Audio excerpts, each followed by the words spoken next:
आज ही Doubtnut app download करें। Doubtnut पर होगा अब आपके सभी मैथ्स, केमिस्ट्री, फिजिक्स और बायोलॉजी डाउट्स का सफाया। बस अपने क्वेश्चन की फोटो खींचो, उसे क्रॉप करो और तुरंत वीडियो सोल्यूशन पाओ।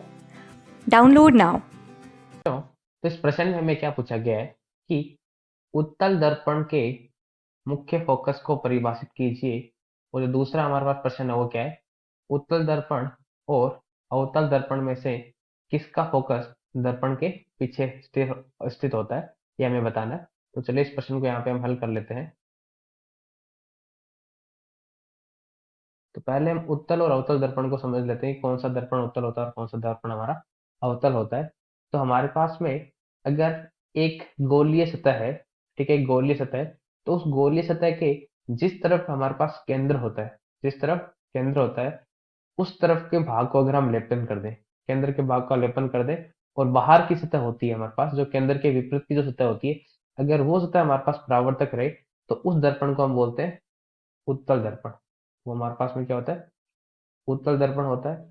और अगर हमारे पास में जो केंद्र की तरफ की जो हमारे पास में सतह है वो अगर परावर्तक रहे, ठीक है, और जो बाहर वाली जो सतह है, ठीक है, जो केंद्र के दूसरी तरफ की सतह है, बाहर की सतह है, वो अगर हमारे पास यहाँ पे लेपित सतह रहे तो उसे हम क्या बोलते हैं यहाँ पे, अवतल दर्पण। ठीक है, तो उत्तल और अवतल दर्पण का हमें समझ में आ गया। अब हमें पता है कि जब भी हमें दर्पण का जो फोकस बिंदु है वो ज्ञात करना होता है तो हम क्या करते हैं, प्रकाश की समानांतर किरण पुंज है वो इसके ऊपर आपतित करते हैं।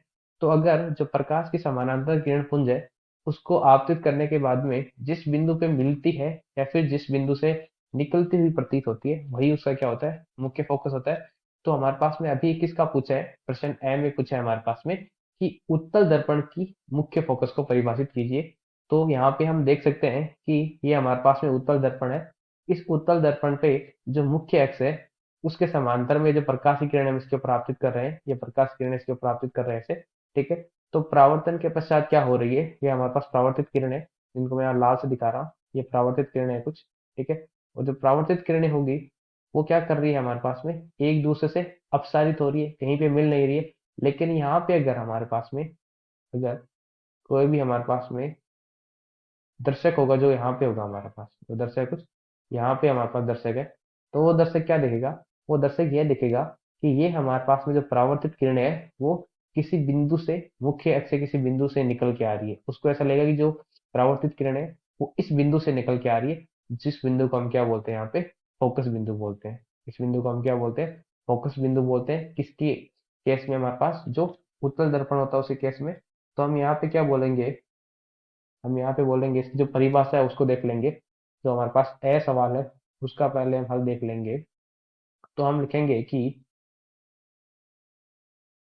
उत्तल दर्पण के, उत्तल दर्पण के मुख्य अक्ष, मुख्य अक्ष के समानांतर, के समांतर आने वाली,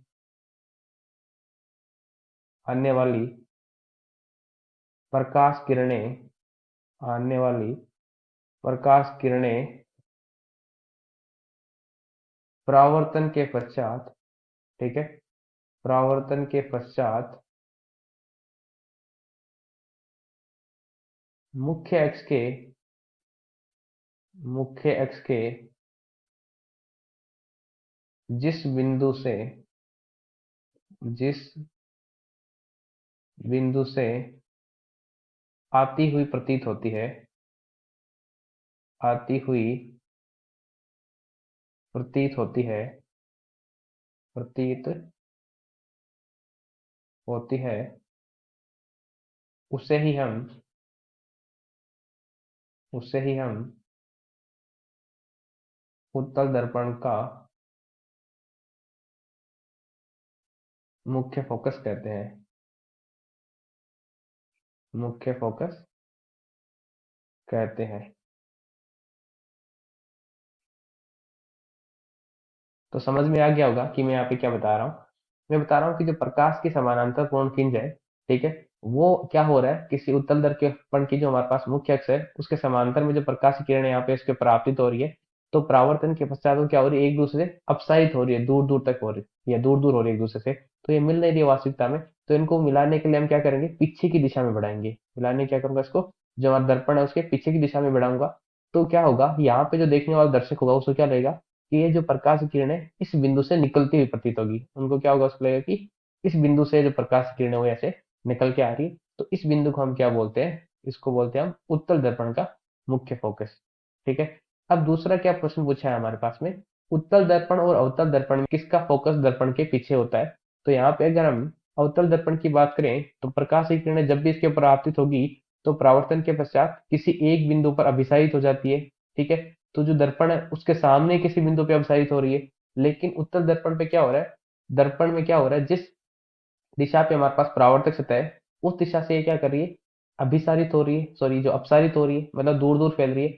तो किसी बिंदु पे यहाँ पे मिल नहीं रही है परावर्तित किरणें। तो इनको मिलाने के लिए हम क्या करते हैं, पीछे की तरफ बढ़ाना पड़ता है। तो यहाँ पे हम देख सकते हैं कि हमारे पास जो अवतल दर्पण होता है उसमें क्या होता है, उसका जो फोकस बिंदु होता है वो हमारे पास दर्पण के सामने होता है, और जो उत्तल दर्पण में जो उसका फोकस बिंदु होगा वो जो दर्पण होगा उसके पीछे होगा। ठीक है।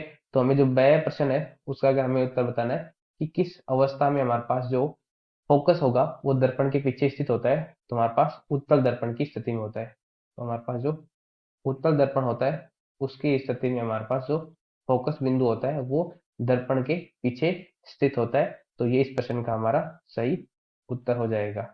धन्यवाद बच्चों।